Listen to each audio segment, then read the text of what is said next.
Assalamualaikum warahmatullahi wabarakatuh. Nama saya Wira Sarasati. Saya dari kelas MJ 502 dari Prodi Manajemen. Saya akan menjelaskan mengenai kasus pajak yang ada di Indonesia. Pajak merupakan beban bagi perusahaan yang seringkali mendorong upaya penghindaran pajak, baik secara legal maupun ilegal. Penghindaran pajak yang ilegal seperti penggelapan pajak merupakan tindakan kriminal yang dapat merugikan negara. Dalam konteks Indonesia, kasus penggelapan pajak oleh Dana Widiatmika, seorang pegawai Direktorat Jenderal Pajak, muncul sebagai lanjutan dari kasus sebelumnya yang melibatkan Gayus Tambunan. Dana memiliki rekening dengan jumlah miliaran yang terindikasi terlibat dalam mafia pajak, menunjukkan adanya oknum dalam pemerintahan yang memfasilitasi praktik korupsi. Kasus ini menggarisbawahi perlunya tindakan serius dari pemerintah untuk memberantas penggelapan pajak dan menjaga integritas lembaga perpajakan. Dana Widiatmika adalah seorang pegawai negeri sipil di Direktorat Jenderal Pajak Indonesia. Dia dikenal karena terlibat dalam kasus penggelapan pajak yang menghebohkan publik. Keterlibatan dalam penggelapan pajak, Dana diduga terlibat dalam praktik korupsi yang merugikan negara. Ia menerima gratifikasi dan berkolaborasi dengan pihak-pihak tertentu untuk mengurangi kewajiban pajak perusahaan secara ilegal. Tindakannya tidak hanya melanggar hukum, tetapi juga menunjukkan lemahnya pengawasan di lingkungan institusi pajak. The Next Gayus. Dana dijuluki The Next Gayus karena kesamaan dalam modus operandi dengan Gayus Tambunan, seorang mantan pegawai pajak yang terkenal karena penggelapan pajak skala besar. Julukan ini mencerminkan reputasi buruk yang melekat pada Dana akibat tindakan korupnya, serta menciptakan kekhawatiran tentang integritas pegawai pajak di Indonesia. Dampaknya yaitu tentang kasus Dana Widiatmika menyoroti pentingnya reformasi dalam sistem perpajakan dan pengawasan internal di Ditjen Pajak. Ini juga menimbulkan pertanyaan tentang kepercayaan publik terhadap lembaga pajak dan komitmen pemerintah dalam memberantas korupsi. Kronologi kasus Dana Widiatmika. Yang pertama, penerimaan gratifikasi. Dana Widiatmika terbukti menerima gratifikasi berupa uang senilai 2,75 miliar terkait dengan pengurusan utang pajak PT Mutiara Virgo. Uang tersebut diterima dari Herli Isdiharsono yang mentransfer sekitar 3,4 miliar ke rekening Dana pada 11 Januari 2006. Dari jumlah tersebut, Dana menggunakan 2 miliar untuk keperluan pribadi dan mentransfer 1,4 miliar ke rekening Neni Noviadini. Yang kedua, pemerasan. Dana juga terbukti melakukan pemerasan terhadap PT Kornet Trans Utama. Sebagai ketua tim pemeriksa, Dana dan rekannya meminta uang 1 miliar dari PT Kornet untuk membantu menurunkan pajak kurang bayar sebesar 3,2 miliar. Namun PT Kornet tidak menyetujui permintaan tersebut, yang mengakibatkan kewajiban pajak mereka meningkat menjadi 3,9 miliar.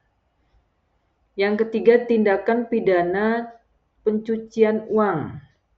Dana dianggap melakukan pencucian uang dengan memiliki uang 11,41 miliar dan 302.000 dolar di rekeningnya. Ia tidak dapat membuktikan asal-usul uang tersebut yang dianggap tidak wajar.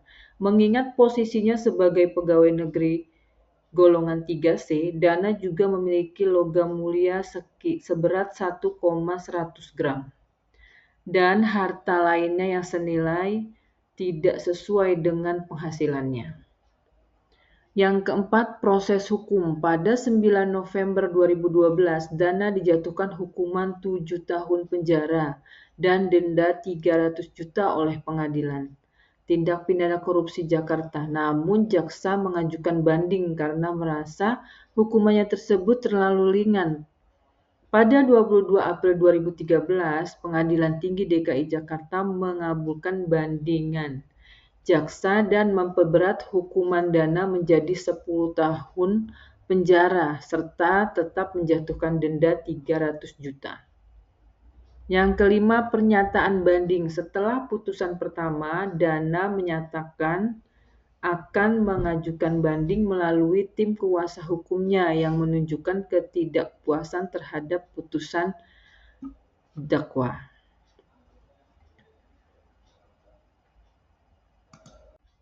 Tindak pidana pencucian uang. Dana Widiatmika tidak melaporkan harta kekayaan yang diperolehnya ke KPK. Ia menyimpan hartanya di sejumlah bank dengan total nilai 11,4 miliar dan 302.000 dolar Amerika Serikat. Ia juga membeli perhiasan emas 11 tanah dan properti, jam tangan Rolex, dan kendaraan mewah. Siapakah Dana Widiatmika itu? Dana Widiatmika adalah mantan pegawai negeri sipil di Direktorat Jenderal Pajak Kementerian Keuangan Republik Indonesia. Ia memiliki latar belakang pendidikan di Sekolah Tinggi Akuntansi Negara dan pasca sarjana di Universitas Indonesia. Ia menjadi tersangka dalam kasus penggelapan pajak dan tindak pidana korupsi yang menyebabkan kerugian negara. Kerugian akibat kasus. Kerugian negara akibat kasus ini mencapai miliaran rupiah. Salah satu kasus utama melibatkan kerugian sebesar 1,2 miliar akibat manipulasi nilai pajak PT Kornet Trans Utama. Selain itu, negara kehilangan potensi pajak yang seharusnya dibayar oleh perusahaan wajib pajak. Dampak sosial ekonomi. Dampak ekonominya yaitu kerugian negara memanipulasi pajak merugikan negara hingga miliaran rupiah. Yang kedua, ketidakadilan fiskal. Beban pajak menjadi tidak adil bagi wajib pajak yang taat. Pengurangan investasi. Kepercayaan investor menurun akibat sistem perpajakan yang korup. Dampak sosial. Penurunan kepercayaan publik, kepercayaan masyarakat terhadap institusi pajak menurun tajam. Persepsi negatif terhadap PNS. Skandal memburuk citra PNS sebagai aparatur yang korup. Ketidakpuasan terhadap pemerintah, masyarakat merasa tidak puas dan memprotes kurangnya informasi. Dampak institusi. Tuntutan reformasi Ditjen Pajak menghadapi tekanan besar untuk meningkatkan transparansi. Peluang untuk perbaikan kasus ini menjadi momentum untuk evaluasi dari reformasi sistem pajak. Dampak psikologi pada masyarakat. Yang pertama, rasa frustasi dan apatisme. Masyarakat kehilangan harapan terhadap pemberantasan korupsi.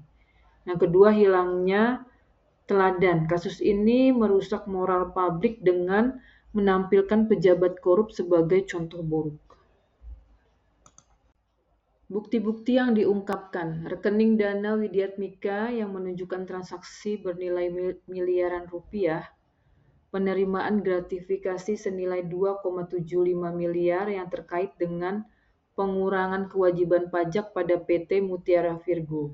Tindakan pidana pencucian uang melalui transaksi perbankan, pembelian logam mulia, properti, dan barang-barang berharga lainnya. Kolaborasi dengan pihak lain seperti Herli Isdiharsono, Joni Basuki, dan Salman Makfiron dalam manipulasi pajak. Pihak-pihak terkait.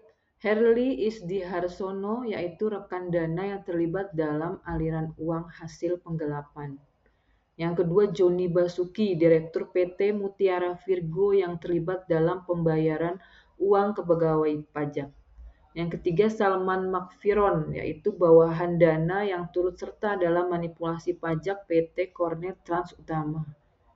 Yang keempat adalah Firman, atasan dana yang diduga mengetahui praktek penggelapan pajak. Yang kelima, Gayus Tambunan, disebut sebagai bagian dari konspirasi dengan dana dalam kasus pajak PT Kornet Trans Utama. Apa tindakan pemerintah pada kasus ini? Yang pertama adalah penyelidikan. Kejaksaan Agung menyelidiki kasus ini dan menetapkan Dana Widiatmika sebagai tersangka.